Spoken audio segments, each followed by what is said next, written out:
Picture a bitter January morning at Toronto Pearson International Airport. Outside, the tarmac was glazed with a thin coat of ice, and the wind off Lake Ontario cut right through anything less than a proper winter coat. Inside Terminal 3, the heaters were working overtime, but the chill still found its way through the automatic doors every time a passenger walked in. Officer James Cole moved through the baggage claim area the same way he always did. Steady, unhurried, eyes tracking everything.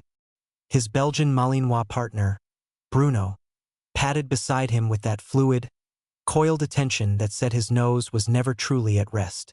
It was supposed to be a quiet Tuesday. Then Bruno stopped. Not the clean, confident sit that meant he had found something illegal. No, this was something else entirely. The dog froze mid-step, hackles rising, a low sound building in his throat that James had genuinely never heard before. And then Bruno began to paw frantically at a plain black hardshell suitcase sitting unclaimed near Carousel 7. James had spent nearly 2 years working alongside Bruno. He knew every nuance of that dog. And right now, every instinct he had was firing. Something was terribly wrong. 3 days later, that suitcase was still sitting in the airport security holding room.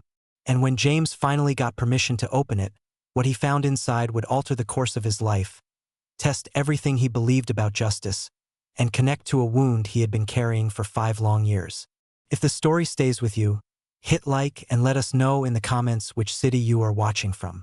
Now let us go back to where it all started.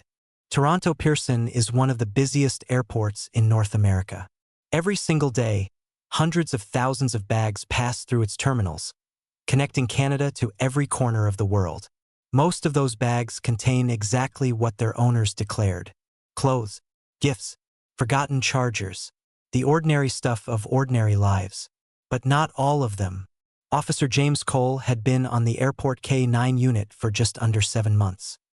He was 43, broad-shouldered, with the kind of face that had seen too much to look surprised by anything.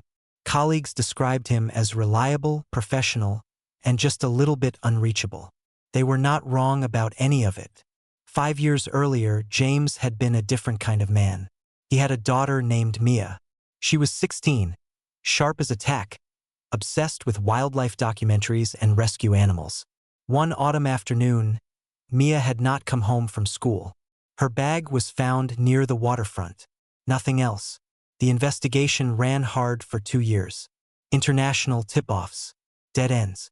A task force that eventually had to move on to other cases, even when James could not. He spent those years in a grief that had no clean edges. He tried everything to crawl out of it. Nothing really worked until Bruno, a 3-year-old Belgian Malinois with ears slightly too large for his head and a nose that could detect a single gram of contraband in a warehouse the size of a football field. Bruno had given James a reason to get up, to focus, to be useful. The smile still did not always reach his eyes, but at least there was movement again. Dr. Prianaire was the airport wildlife veterinarian. 37 years old, with a decade of hands-on experience treating exotic animals and a zero-tolerance policy for wildlife cruelty. She had grown up in Bangalore, moved to Canada for her graduate studies, and never quite lost the certainty in her voice that told you she was used to being right, usually because she was. Lena Shaw worked as a logistics coordinator at the airport. Efficient, quiet, always seeming to appear wherever significant cargo was moving. James had noticed her for reasons he could not quite name. Something about the way she paid attention. And Agent Carl Webb from the Federal Border and Wildlife Protection Unit was the kind of man who communicated mostly in raised eyebrows and carefully worded emails. He and James had bumped heads before over jurisdiction. They wanted the same things, they just had different ideas about how to get there. The shift started at 5:30 a.m. James and Bruno did their equipment check, then began their first sweep through international arrivals. Bruno had flagged a bag of undeclared mangoes and some vacuum-packed cheese. Standard morning. Nothing unusual. At 9:22 a.m., everything changed. They were moving through the baggage claim area near Carousel 7 when Bruno's whole body language shifted. Not the gradual interest he showed when tracking a scent, but a sudden, full-body alertness that stopped James in his tracks. "Bruno, what is it?" The dog moved with purpose toward a large black hardshell suitcase sitting alone near the carousel. The belt had long since stopped moving. Whoever had been on that flight, they were gone. The bag sat there unclaimed. Bruno did not sit. He circled. He pawed at the surface. He pressed his nose hard against the seam, whining in a way that made the hairs on the back of James's neck stand up. James radioed his supervisor, Sergeant Frank Owens. Stocky, gruff, 23 years in airport security. Owens arrived within 4 minutes with 2 additional officers. What are we dealing with, Cole? Bruno is showing behavior I have never seen from him. It is not his narcotics response. It is not his explosives response. Something is off. Owens looked at the still agitated dog and made the call. Clear the area. Get it to containment. The suitcase was transported to a secure examination room. The X-ray showed densely packed contents. Nothing shaped like a weapon. No explosive signature. But the image was strange, lumpy, and irregular in ways that were hard to read. No ID tag. Just a barcode sticker suggesting the bag had been routed through multiple airports. Bangkok to Singapore. Singapore to Frankfurt. Frankfurt to Toronto. By the end of the shift, no one had come to claim it. The bag had been logged as unclaimed property. Low priority. The system required 72 hours before it could be processed as abandoned. James went home. Bruno slept at his feet. James did not sleep at all. The second day brought bureaucracy. James submitted 2 formal requests to fast-track the investigation. Both were declined. Insufficient cause. Each time he walked past the holding room on patrol, Bruno would pull toward it, straining at the lead. James would rest a hand on the dog's head. I know, boy. I have not forgotten. On the morning of the 3rd day, James found Dr. Priya Nair at a corner table in the staff cafeteria, eating a bowl of oatmeal and reading case notes on her tablet. He sat down across from her without being invited. I need a second opinion on something. He told her about Bruno's behavior, the routing, the delays, the way the dog kept pulling toward the holding room every single time they passed. What is your instinct telling you? That there is something alive in that suitcase. Priya set down her spoon. She did not dismiss the idea the way some people would have. She thought about it. How long has it been in holding? Since Tuesday. That is almost 60 hours. She stood up. Show me. They walked to the holding room, Bruno padding ahead of them with unmistakable urgency. Inside, the black suitcase sat on a stainless steel table. As they approached, Bruno began circling it again, his whine rising in pitch. Priya leaned in close to examine the seam of the hardshell case. Then she went very still. James, come here. He crouched beside her. She pointed to a row of tiny, nearly invisible holes along the edge of the case, spaced about 2 centimeters apart. They were clean, deliberate, air holes. Someone drilled these. Wildlife trafficking. It is one of the most common methods. Birds, reptiles, small mammals. They drill ventilation holes so the animal does not suffocate before delivery. If there is something alive in there, every hour we wait is doing damage. James called Owens immediately. Owens was skeptical but agreed to escalate. The answer came back within an hour. Tomorrow, pending formal review. James was still standing there, trying to figure out what to say, when the door to the holding room opened and Lena Shah walked in with a clipboard. Lena looked at the suitcase. She looked at the air holes, and something changed in her face. It was not surprise. It was recognition. This one came in from Frankfurt on Tuesday. Is that the one? That is the one, James said. You know something about it? She hesitated, then set her clipboard down. 3 other shipments in the past 6 weeks. Same routing pattern. Same vague manifests, textiles, handicrafts, all claimed by a courier company before anyone looked too closely. Who is the courier working for? That is where it gets complicated. She glanced at the door, then back at James. I can log this as an inventory inspection. That gives us legitimate access right now, without waiting for tomorrow's review. But if I do this, I need you to understand what we are walking into. Then tell me. Let us open it first. 20 minutes later, James stood over the suitcase and gloves, Priya beside him with a small emergency kit, Bruno stationed by the door. He released the latches. He took a breath. He lifted the lid. The smell reached them before anything else. Something wild. Something alive. Something that had been confined too long in too small a space. Inside the suitcase, nestled in soiled newspaper and damp straw, were 3 tiger cubs. Bengal tigers. Their orange and black striped coats were dull with dehydration. Their eyes were closed. Their breathing was so shallow that for one terrible second James thought they were already gone. Then the smallest one's ribs rose. Just barely. But they rose. They are alive. Priya was already moving, the shock overtaken entirely by training.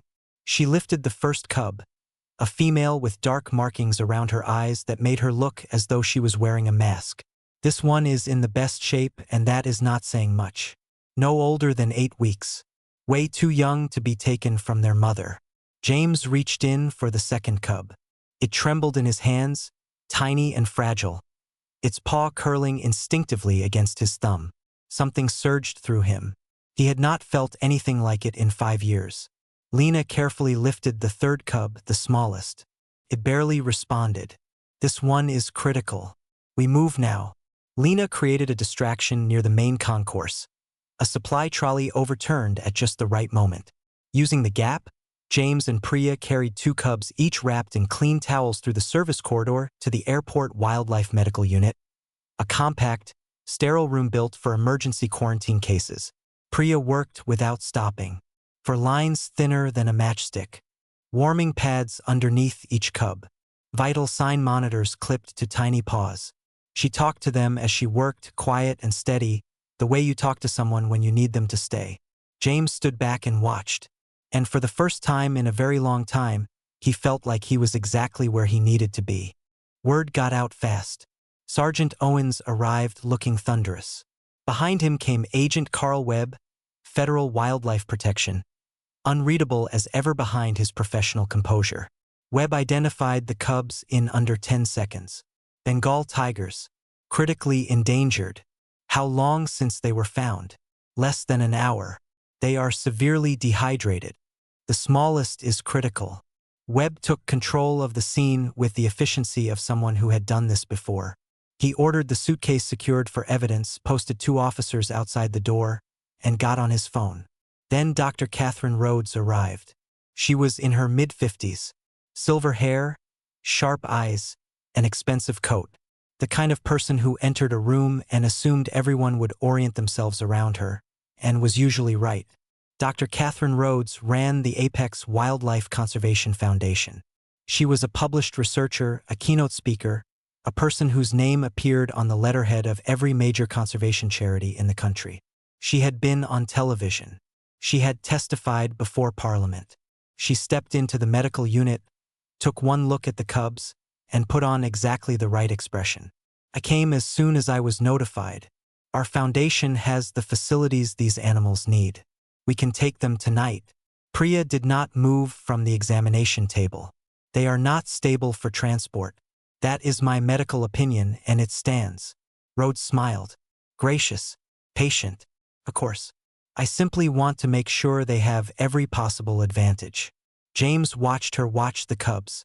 There was something in her eyes that did not match the warmth of her words. Not grief, not concern, calculation.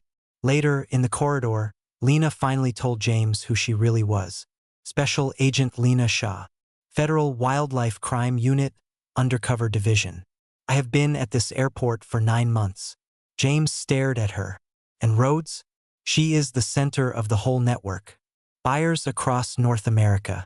Suppliers in Southeast Asia. She hides it all behind the foundation, behind her reputation, behind the people who trust her. We have been building a case for almost 2 years. These cubs are the first physical evidence we have intercepted before they reach their destination. She will come back for them.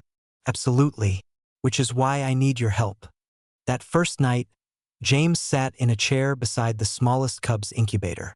The other 2 were responding to treatment, their eyes blinking open occasionally to take in the strange bright world around them.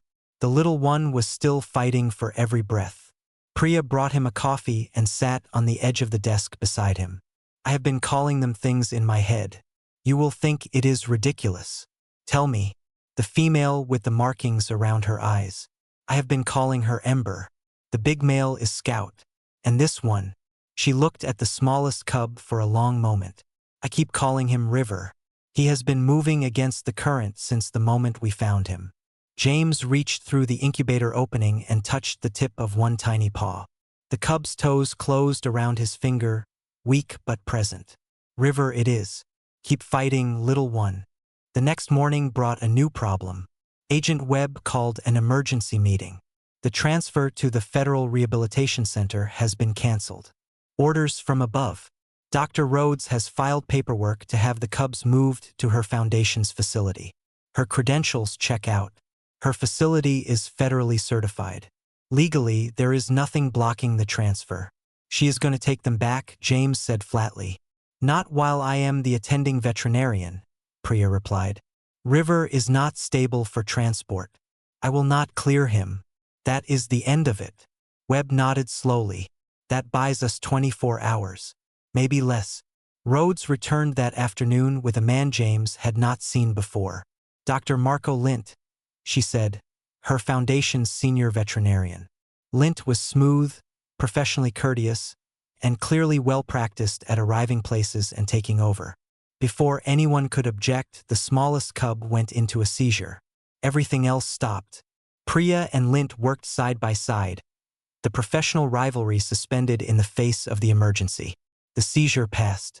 River lay still, exhausted but alive. As you can see, he cannot be moved. Agreed, Lint said, and James believed that at least was genuine. Rhodes left. She paused beside James on her way out. Officer Cole, I understand you were the one who found them. That was good work. I was just doing my job. Rare these days. Genuine dedication. She studied him for a moment with those calculating eyes. Then she walked away down the corridor, unhurried and certain. Officer Cole, I understand you were the one who found them. That was good work. Rhodes arrived within the hour. Immaculate, composed. She stood in the doorway, took in the scene, and let her expression perform the appropriate shock. I came as soon as I heard. Is everyone all right? The cubs? Webb blocked her path. This is a federal crime scene, Dr. Rhodes. Her eyes moved past him and found River's small body, still lying under a blue cloth on the examination table. Is that one dead? The flatness of it. The total absence of feeling. James stepped forward. His name was River. And yes, he died because of the conditions he was kept in. Something moved through Rhodes's eyes. Not remorse. Calculation. All the more reason the surviving cubs should come to my facility where they can receive proper. That is not happening, Webb said. She stiffened, then recovered.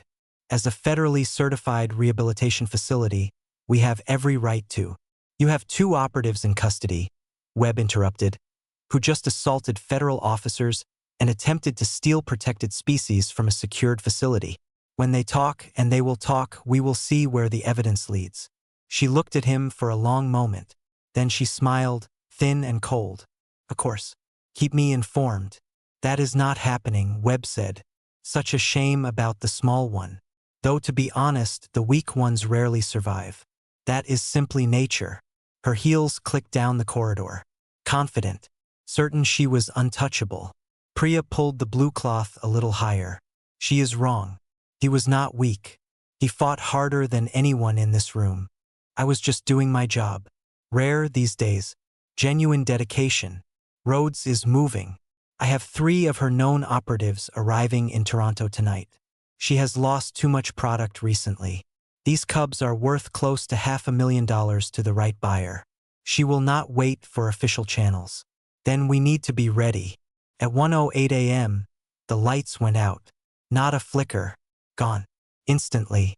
The only light came from the green glow of the medical monitors. Priya sat up on her cot. James was already on his feet, weapon drawn. Stay with the cubs. The door opened slowly. 2 figures in dark tactical clothing entered the room. Behind them came Lint, Rhodes's veterinarian, carrying a compact animal transport container. Federal agent. Nobody move. Lena's voice was strong and clear.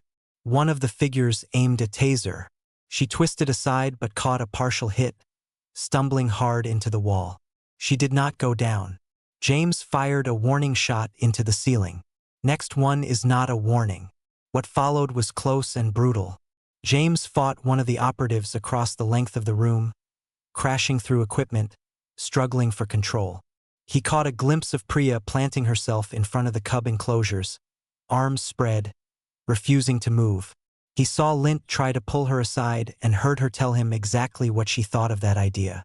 James tackled Lint away from Priya. They went down hard. In the split second of distraction, an arm locked around James's throat from behind. His air cut off. Black spots. River is crashing. Priya's voice cut through everything. And then the door burst open. Agent Webb and his team poured into the room. The arm released. James dropped to one knee, pulling air back in. He crawled to the examination table. Priya was already there, hands moving fast and precisely over River's tiny body. She was counting under her breath. The monitors had gone flat. James got to his feet. He did what she directed. Held, squeezed, counted, waited. 10 minutes, then 12, and then Priya sat back. Her hands came to rest on the edge of the table. Her head dropped. I am so sorry. He is gone. The room went quiet. Even Webb's team stopped moving. James put his hand on River's head and stayed there for a long moment. He thought about Mia. He thought about how many times the world had taken something small and innocent and undeserving, and how powerless he had felt every single time. He did not try to stop the tears. You fought so hard, little one. You really did. At dawn, the team gathered in a conference room. Coffee, evidence files, dark circles all around. The contractors were not talking. Lint was claiming he had simply been there to check on the Cubs and had been caught in the chaos. Rhodes sat behind a wall of lawyers and plausible deniability. Then Webb said something interesting. The suitcase lining is a custom material, manufactured exclusively for the Apex Foundation, used in their certified animal transport cases. Physical evidence, Lena said. Still not enough on its own. We need her making a move we can document. James had been quiet. Then he spoke. She does not know how close we are. She knows her people are in custody, and she is scared they will talk. So we give her a reason to act before she thinks we are ready. We leak that one of the contractors is cooperating, that the Cubs are being moved tonight to a facility in northern Ontario. Pressure her clock. Lena caught on immediately. Force her hand. Webb thought about it, then nodded. Set it up. That afternoon the trap was laid. The information leaked through carefully chosen channels. The Cubs were going to be moved at 8:30 that evening. One contractor was already cooperating. The window was closing. James sat in the surveillance van watching camera feeds. Lena was inside with Priya and the Cubs. Webb's team held position around the perimeter. Ember and Scout were doing well, better than anyone had expected. At 7:44 p.m., a dark SUV pulled into the service lot. At 7:56 p.m., a man in a maintenance uniform entered through the south door using a cloned access card. And at 8:02 p.m., Catherine Rhodes herself walked through a service entrance on the east side of the building. She was not bothering with a disguise. James was already out of the van. He found her in the corridor outside the medical unit, phone pressed to her ear. I do not care what it costs. Get them out now. She turned and saw him, and something happened in her face. Something she could not quite control. Officer Cole, I heard there was a disturbance. Your man is in custody. It is over. The polished front cracked. What was underneath was colder and more honest. You have no idea the scale of what you are looking at. These animals are a commodity. The market for them is enormous. It is a business. You cannot shut down a business. You just described wildlife trafficking as a business on federal property, James said, while standing in a building surrounded by federal agents. Hard to believe. Her eyes widened. She looked past him, calculating. We did that, and they did most of it themselves. Do not, James said. Lena stepped out of the medical unit door. Dr. Catherine Rhodes, you are under arrest. federal wildlife trafficking charges, conspiracy, coordinated theft of protected species, assault on federal officers. Webb's team closed in from both ends of the corridor. Rhodes stood perfectly still as the handcuffs clicked. She looked at James one last time. Not angry, genuinely puzzled that this had happened to her. My foundation has done more for conservation than your entire agency. Your foundation was a front, James replied. There are people who do this work for real. They deserve better than what you made it look like.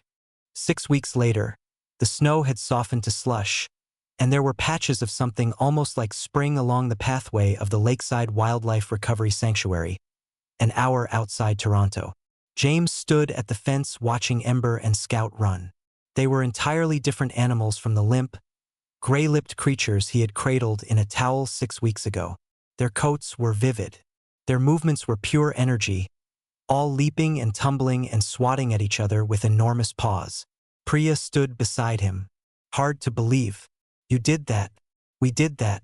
And they did most of it themselves. Rhodes's trial date had been set. Her network was unraveling fast.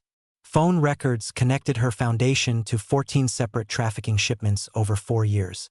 The political figures who had supported her were now competing to publicly condemn her. Her contractors had cooperated.